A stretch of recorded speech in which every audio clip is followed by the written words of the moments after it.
The galactic census. The massive ship floated silently in the darkness beyond Earth's moon. Its hull gleamed with the silver-blue metal that marked all vessels of the Galactic Confederation's Department of Xenological Assessment. Inside the ship's main laboratory, HFY of the Veltar Collective stared at the small blue planet through the observation window. His four eyes blinked in sequence as he watched the tiny world spin slowly in the void.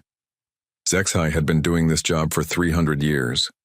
He had cataloged over 2,000 different species across the galaxy. Some were so dangerous that entire star systems had to be quarantined. Others were so advanced that they could destroy planets with a thought. But this little world seemed different. It seemed almost peaceful. "Begin the assessment," HFY said to his team. The other aliens around him started working at their control panels. Screens filled with data as their scanners examined every inch of the planet below. Dr. Clicks, a tall creature with tentacles instead of arms, looked up from her station. "The dominant species appears to be called humans," she reported. "They are bipedal mammals with no natural weapons. No claws, no fangs, no poison, no armor plating. What about their physical capabilities?" asked HFY. "Very poor," replied another team member. Thorx the Mighty from the warrior planet Grimhold. Even Thorx, despite his fearsome appearance, sounded almost sorry for the humans. "They can only run about 30 kilometers per hour at best. Most other species can run much faster. Their strength is also very limited. They cannot even lift objects weighing more than a few hundred kilograms." HFY made notes on his datapad. This was already looking like one of the lowest threat assessments he had ever conducted. "What about their senses?" "Also very poor," said Dr. Clicks. "They can only see a tiny part of the light spectrum. Their hearing is limited. Their sense of smell is almost useless compared to most species.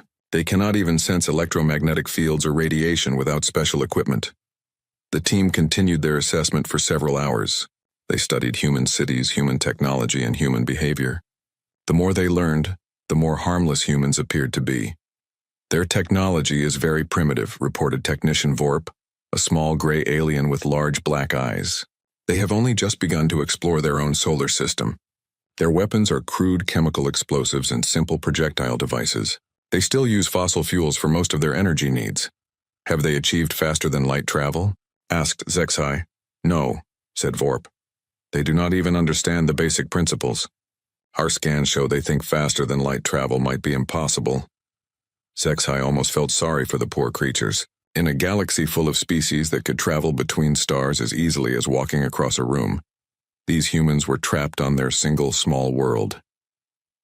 "What about their social structure?" he asked. Dr. Clicks pulled up new data on her screen. "They are divided into many small groups called nations. These nations often fight each other over resources and territory. They seem unable to unite even their own species, let alone pose any threat to galactic civilization. Their largest conflicts involve maybe a few million individuals at most," added Thorx. "Compare that to the Korthak Empire, where a single battle fleet contains 50 billion warriors." The assessment continued for 3 full days. The team examined every aspect of human civilization. They looked at human art, human science, human philosophy, and human dreams. Everywhere they looked, they found the same thing: a species that was trying its best but was simply too weak and primitive to matter. On the final day, HFY called his team together to review their findings. "Let me make sure I understand this correctly," he said, reading from his notes. "Humans have no natural weapons, limited physical abilities, poor senses, primitive technology, and cannot even unite their own planet. Is this accurate?" "Yes, sir," replied the team in unison. "Have we missed anything? Any hidden abilities? Any secret technologies?" Dr. Clicks checked her scanners one more time. "Nothing, sir. What you see is what you get with this species. They are exactly as harmless as they appear." HFY nodded and began typing his final report. As the senior assessor, his words would determine how the Galactic Confederation would treat humanity for the next 1,000 years. "Species designation, Homo sapiens," he dictated. "Planet designation, Earth Sol System. Threat level assessment." He paused, considering his words carefully. In his 3 centuries of work, he had never given a species a threat level below 15 out of 100. Even the most peaceful grass-eating creatures on paradise worlds scored at least 20. simply because they might accidentally damage something if they panicked. Threat level assessment, 0.2 out of 100, he continued. Several members of his team looked surprised. Even they had expected a slightly higher score. Reasoning for assessment: Homo sapiens lacks any significant natural defenses, advanced technology, or unified social structure. The species shows no capability for interstellar travel or large-scale warfare. Their most advanced weapons would be considered toys by galactic standards. Their fastest vehicles would be considered slow by galactic standards. Their strongest individuals would be considered weak by galactic standards. HFY paused again, looking out at the blue planet one more time. He felt a strange sense of protectiveness toward these harmless creatures. They reminded him of small children playing with blocks, completely unaware of the vast and dangerous universe around them. Recommendation: minimal contact protocols, he concluded. This species poses no conceivable threat to galactic civilization or any member species thereof. Standard quarantine procedures are unnecessary. If contact becomes necessary, any single galactic citizen should be capable of handling the entire human military without assistance. He sent the report to the Galactic Council and ordered his ship to move on to the next system. As they departed, he took one last look at Earth through the window. The little blue world grew smaller and smaller until it was just another dot of light among the stars. Poor little creatures, he murmured to himself. I hope they find happiness on their tiny world. Behind him, his team was already preparing for their next assignment. There were rumors of a dangerous new species in the Andromeda Spiral that might require a full military assessment. After dealing with such a harmless species as humanity, they were eager to face a real challenge again. None of them noticed the small human satellite that had been quietly observing their ship for the past 3 days. None of them saw the data being transmitted to a secret facility, hidden deep beneath the mountains of Colorado, and none of them realized that every scan they had made of Earth had been carefully monitored, recorded, and analyzed by the very species they had just declared utterly harmless. As the alien ship disappeared into the darkness between the stars, the satellite continued its silent watch. Down on Earth, in a room full of computers and screens, a small group of humans studied the alien technology they had just observed. They had learned more about faster-than-light travel in 3 days than their best scientists had discovered in 50 years of research. Dr. Sarah Chen, the director of Earth's most secret research facility, smiled as she watched the alien ship's energy signature fade from her screens. Well, she said to her team, that was educational. The compensation decree 2 years had passed since HFY's assessment team had visited Earth. In the great crystal halls of the Galactic Council on the planet Nexus Prime, politicians from 1,000 different worlds gathered for their annual session. The air hummed with the sound of universal translators working overtime as creatures of every shape and size debated the issues of the day. Council Speaker Morth Ak called the session to order with a deep, resonating tone that his species used for formal occasions. His massive form covered in blue-green scales towered over the speaking platform. Around him, the circular chamber buzzed with quiet conversation as representatives found their seats. Today we address item 743 on our agenda, announced Morthak, the matter of the newly discovered species in Sector 7739B, commonly known as humans. A small murmur went through the crowd. Most of the council members had read the assessment report, and many had been surprised by the incredibly low threat rating. It was unusual for the council to spend time discussing such a harmless species, but there were other factors to consider. Councillor Vextra of the Merchant Guild stood up to speak.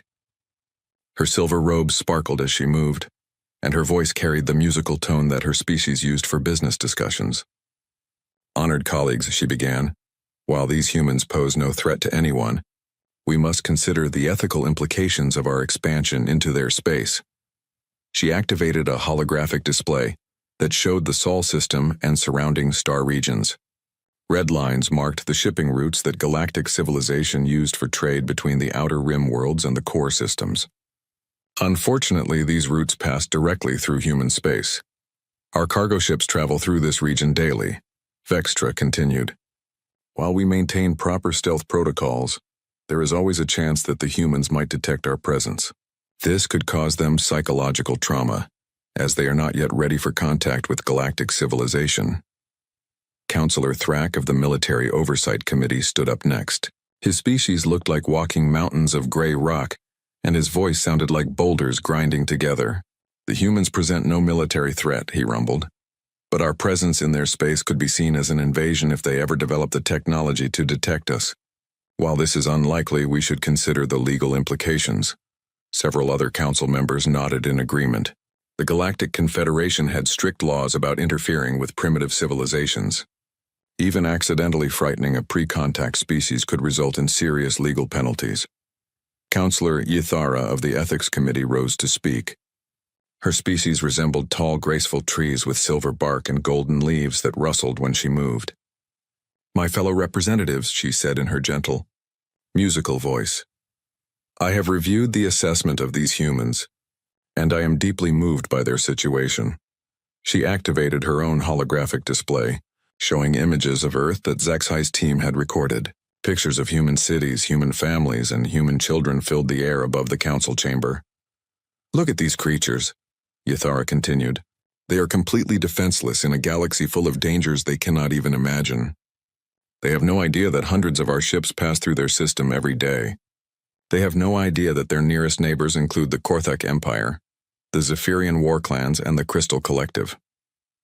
The chamber fell silent as the council members studied the images. Many of them had never seen humans before, and they were struck by how small and fragile the creatures appeared.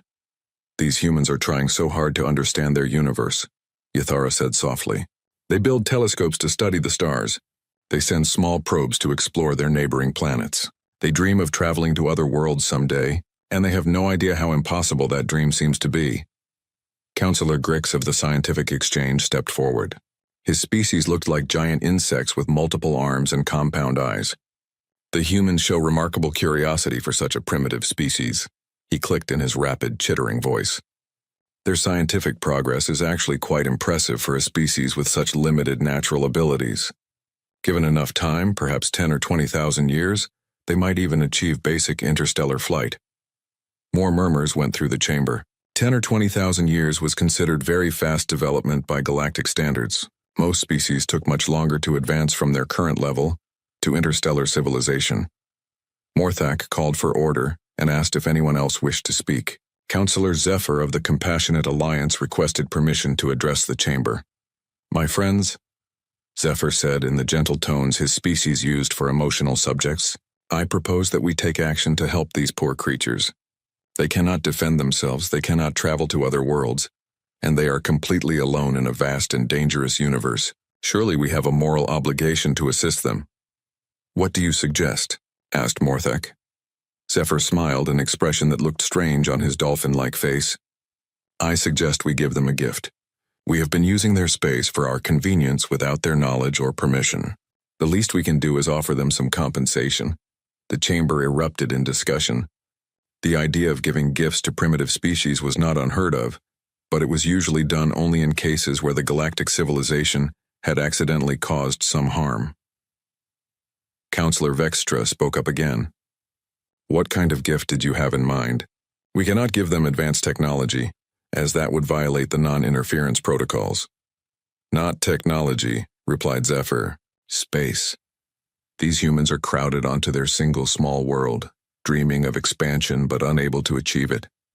We could give them a star system of their own, somewhere they could expand to when they eventually develop space travel." The discussion continued for hours. Some council members thought the idea was unnecessary.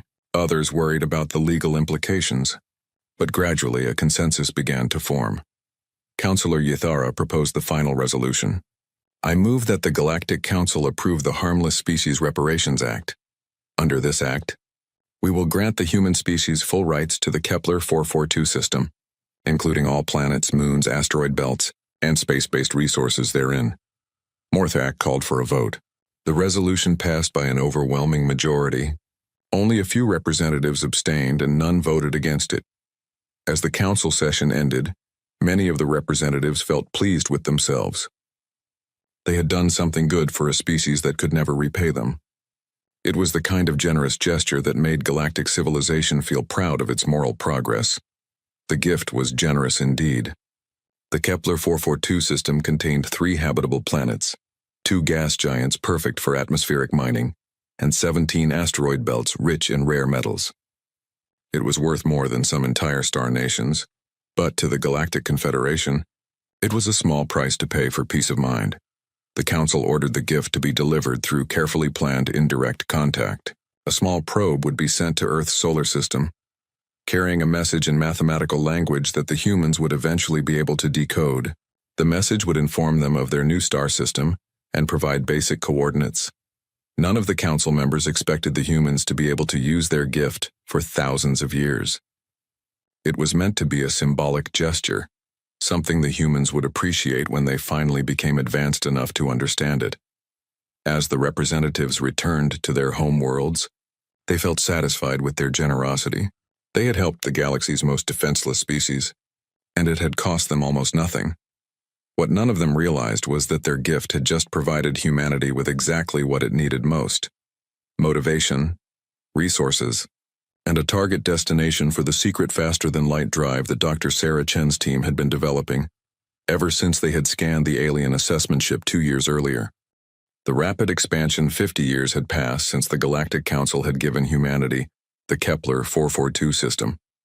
In the Council chambers on Nexus Prime, an emergency session was being called to address a situation that no one had expected.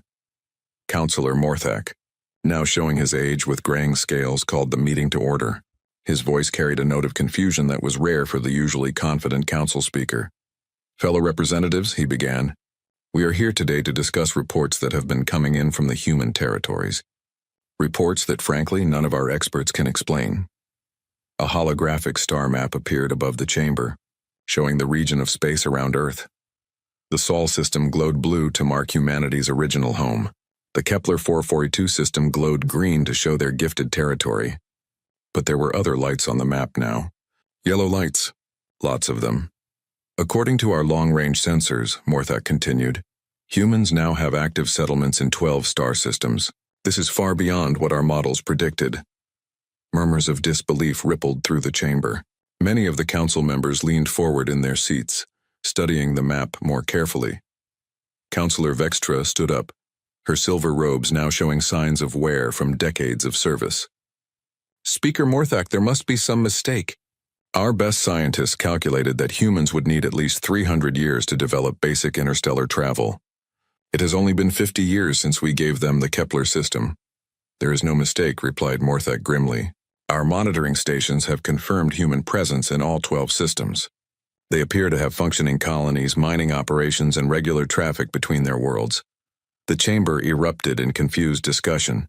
Representatives from hundreds of species all tried to understand how such a primitive civilization could have advanced so quickly. Councillor Grix, his compound eyes reflecting the light from the star map, clicked nervously as he spoke. "Perhaps we made an error in our original assessment? Perhaps humans were more advanced than we realized." "I have reviewed Zexhi's original report multiple times," said Morthak. "There was no evidence of faster-than-light technology. There was no evidence of interstellar capability. The humans were exactly as primitive as we assessed them to be." Councillor Thrak, the massive rock-like being from the military committee, rumbled his confusion.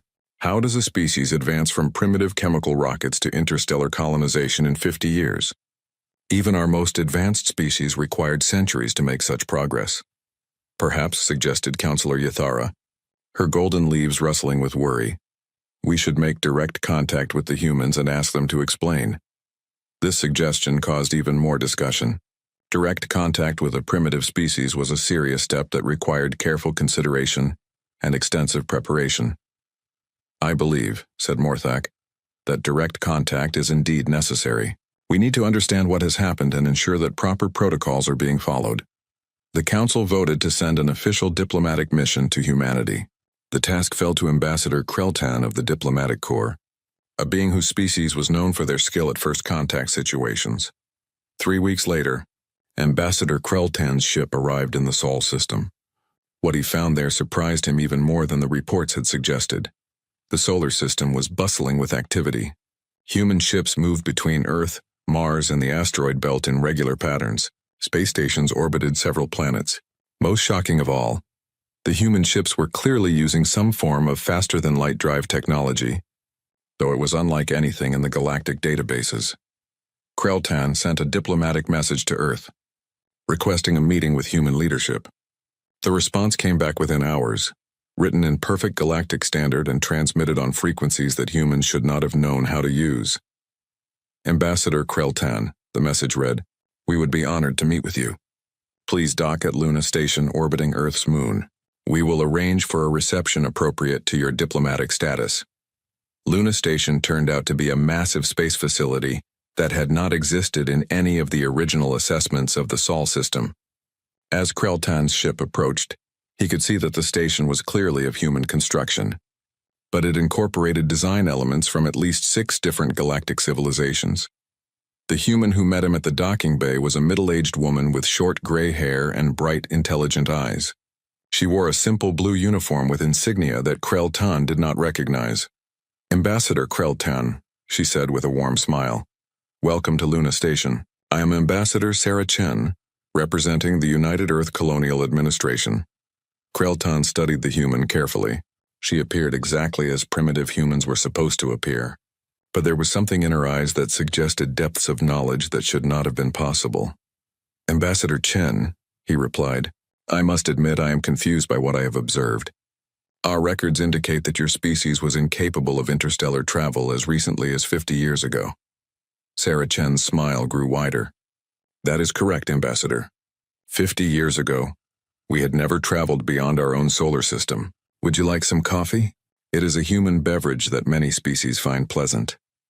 They settled into a comfortable meeting room overlooking Earth. Through the large windows, Kreltan could see the blue and green planet spinning slowly below them. "How?" Kreltan asked simply. "How did your species advance so quickly?" Sarah Chen sipped her coffee thoughtfully before answering. "We got a little creative with the engineering," she said. "And we borrowed some concepts from galactic databases." "What galactic databases?" asked Kreltan. "Humans should not have access to any galactic databases." "Oh, we do not have direct access," Sarah replied cheerfully. "But when you study something carefully enough, you can learn quite a lot about it. Your assessment team was very thorough in their scans 50 years ago. We learned a great deal from observing their equipment." Kreltan felt a chill run through his body. "You observed the assessment team?" "Of course," said Sarah. "A ship appears in our solar system using unknown technology, scans our entire planet for 3 days, and then leaves. We would have been foolish not to pay attention." "But you were primitive," Kreltan protested. "You had no technology capable of detecting our stealth systems." "You are right," Sarah agreed. "We had no technology capable of detecting your stealth systems, so we built some." The implications of this statement hit Kreltan like a physical blow. A species that could reverse engineer galactic stealth technology from brief observation was not primitive. It was terrifying. "In 50 years," Sarah continued conversationally, "we have established colonies in 12 star systems, developed our own faster-than-light drive technology, and begun trade relationships with several merchant species who were willing to deal with us discreetly." "Trade relationships?" Kreltan's voice was barely a whisper. "Oh yes," said Sarah. "It turns out that many species are quite interested in human art, music, and literature. We have been exchanging cultural items for technical information. Everyone benefits." Kreltan realized that he was in the presence of something unprecedented in galactic history. A species that had advanced from primitive to interstellar in 5 decades through pure determination and ingenuity. "Ambassador Chen," he said carefully, "I must ask about your intentions. The Galactic Council will want to know what humanity plans to do with its new capabilities." Sarah Chen set down her coffee cup and looked directly at Kreltan. For a moment her cheerful expression became something more serious. "Ambassador," she said, "humanity has no hostile intentions toward the galactic community. We are grateful for the gift of the Kepler system, and we hope to become productive members of galactic civilization. We simply want to explore, learn, and grow." Her smile returned.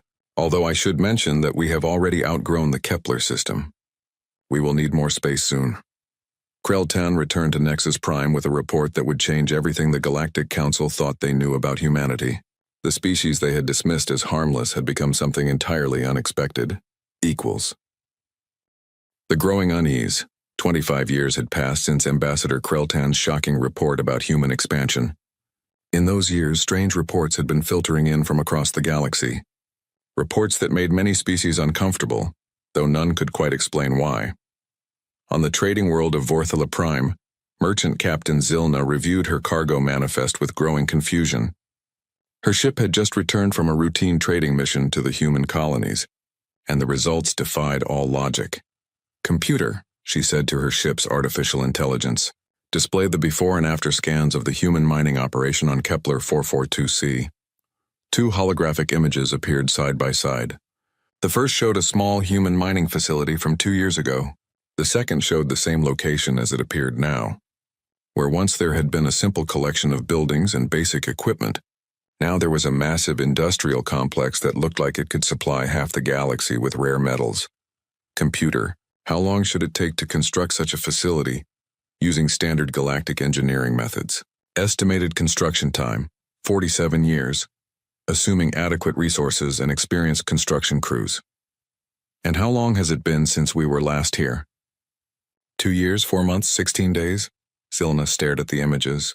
She had been trading with various species for 3 centuries, and she had never seen anything like this. Somehow the humans had built in 2 years what should have taken nearly 50. But that was not the strangest part. The strangest part was that the new facility incorporated design elements from at least 12 different galactic civilizations. Elements that humans should not have known how to use. "Captain," her communications officer called out, "we are receiving a message from the human facility director." "Put it through," said Zilna. A holographic image of a human appeared on the bridge. The human was a young man with brown hair and friendly eyes.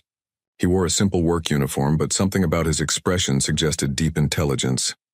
"Captain Zilna," the human said with a warm smile, "welcome back to Kepler 442c. I am Director Marcus Webb. I hope you are pleased with the improvements we have made to our facility." "Director Webb," replied Zilna carefully, "I must admit I am surprised by the extent of your expansion. How did you manage to build so much so quickly?" The human's smile grew wider. "We had some help," he said.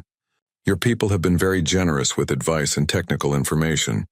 We also got some ideas from the Veltar trade mission that visited us last year, and the Zephyrian engineers who helped us design our new atmospheric processors." Zilna felt a chill run through her. The Veltar and the Zephyrians were 2 of the most advanced engineering civilizations in the galaxy. If they were sharing knowledge with humans, "We would like to place a much larger order this time," Director Webb continued. "We are expanding to 6 new worlds in the next year, and we will need extensive supplies." 6 new worlds? Zilna's voice was barely a whisper. "Oh yes," said Webb cheerfully. "The Galactic Council has been very generous in granting us additional territory. They seem quite pleased with our progress."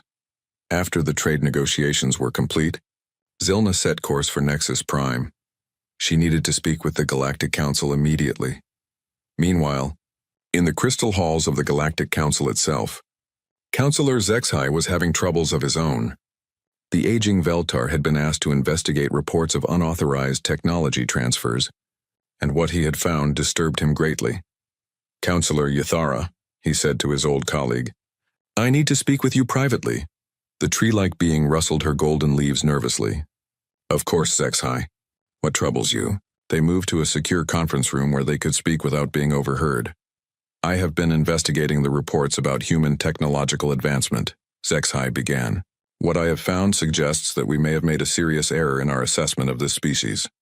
"What kind of error?" asked Yathara. Zexhai activated a holographic display showing technical schematics.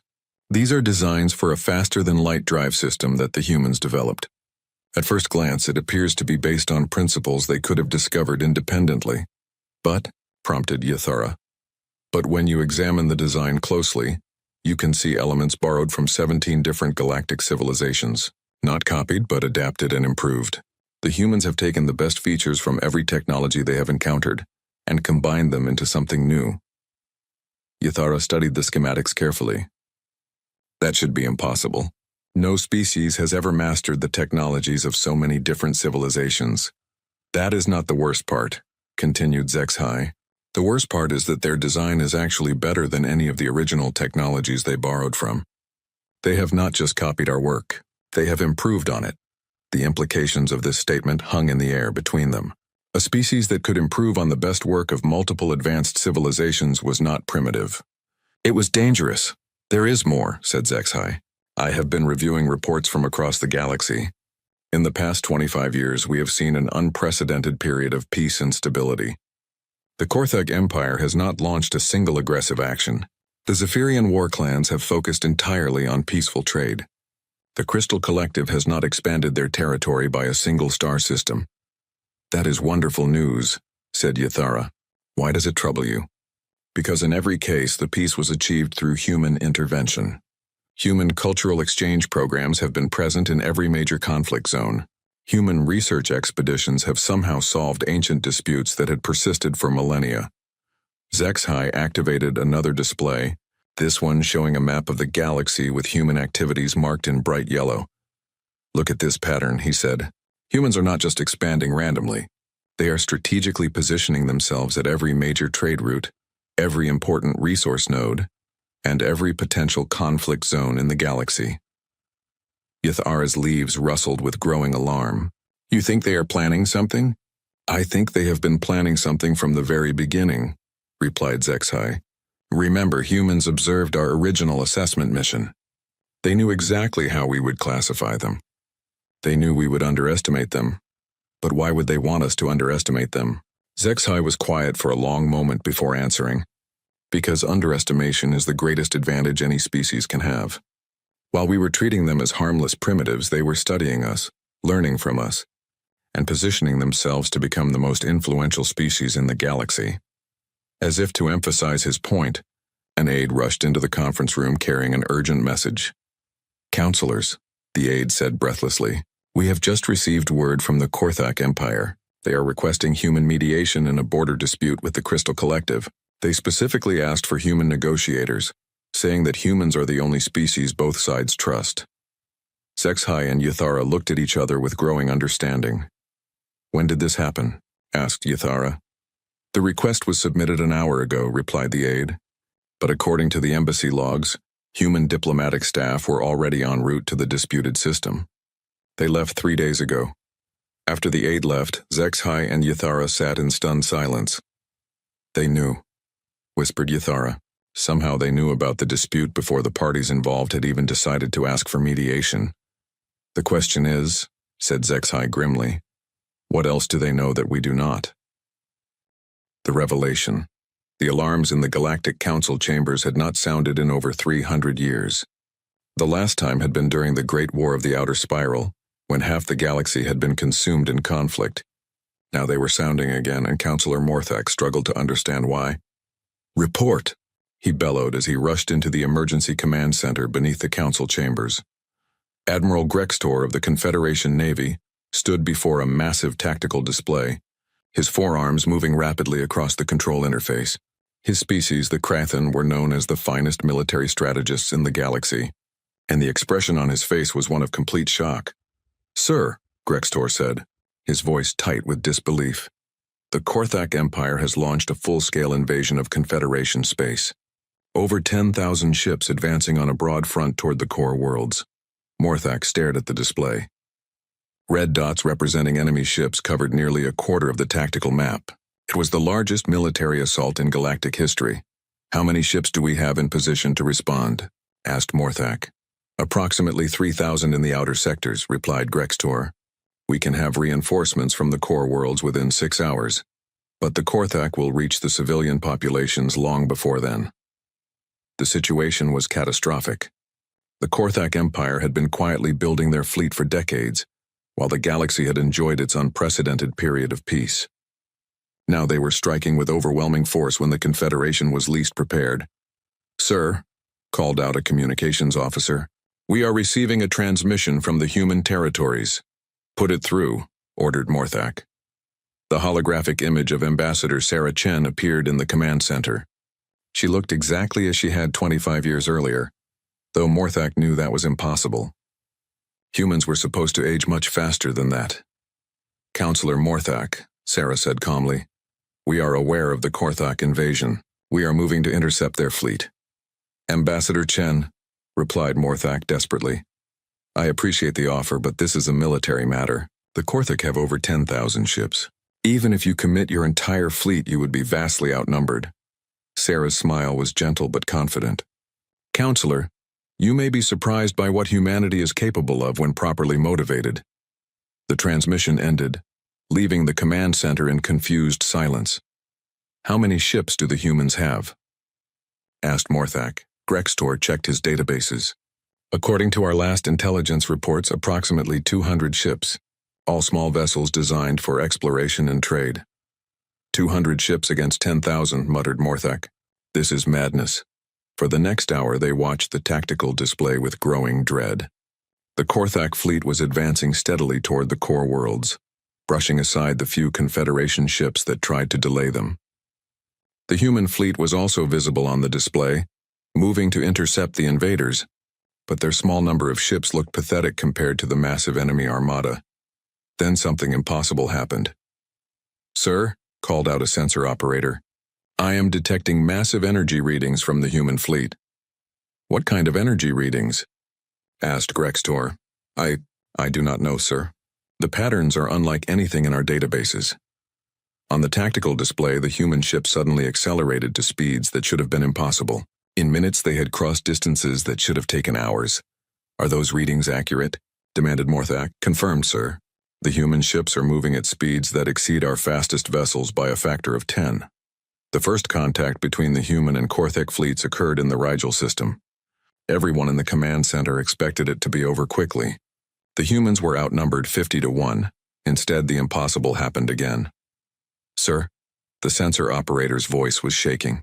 The Korthak fleet is gone. What do you mean, gone? Asked Grextor. I mean destroyed, sir. All of them. Over 10,000 ships eliminated in less than 6 minutes. The command center fell into stunned silence. The tactical display showed empty space where the massive Korthak fleet had been just moments before. Only the small human fleet remained, regrouping in perfect formation. That is impossible, whispered Grextor. No weapon in the galaxy is capable of destroying so many ships so quickly. A new transmission came in from Ambassador Chen.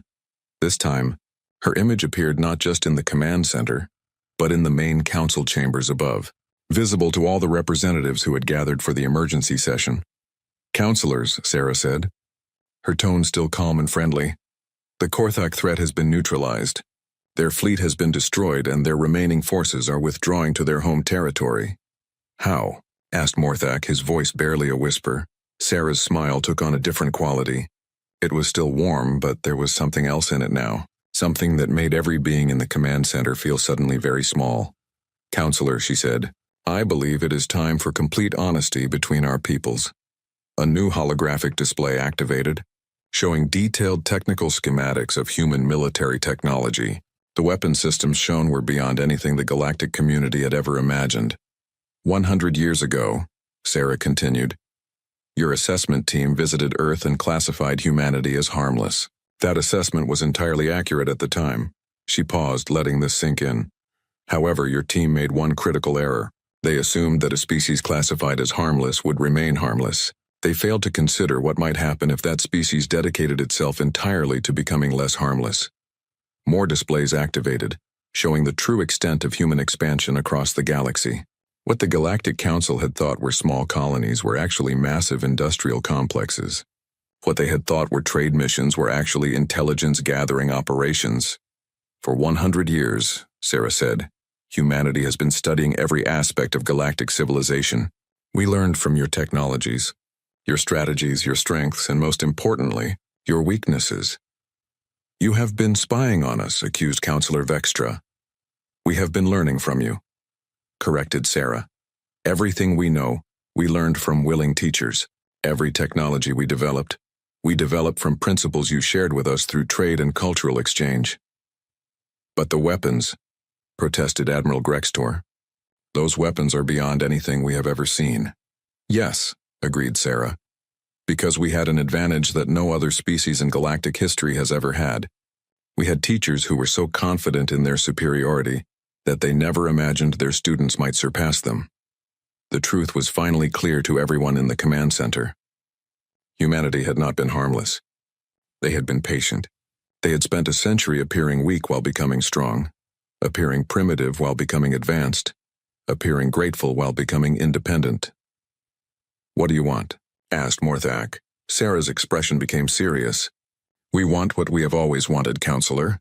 Peace, prosperity, and the chance to explore the universe. The difference is that now we have the power to ensure we get those things." "Are you threatening us?" demanded Counselor Thrak. "Not at all," replied Sarah. "We are offering you partnership. Humanity has no desire to rule the galaxy. We simply want to be treated as equals rather than as pets." She gestured to the tactical display, where the debris of the Korthak fleet was still cooling in space. "The galaxy is full of genuine threats," she said. "Species like the Korthak who seek conquest through violence. Humanity proposes to serve as the galaxy's immune system, dealing with such threats before they can harm peaceful civilizations." "And in return?" asked Morthak. "In return, we want full membership in the Galactic Council, equal representation in all galactic institutions, and the right to expand our territory as needed to maintain galactic security." Sarah's smile returned to its earlier warmth. "Thank you for the planet's counselors," she said. "We have put them to good use building the infrastructure we needed.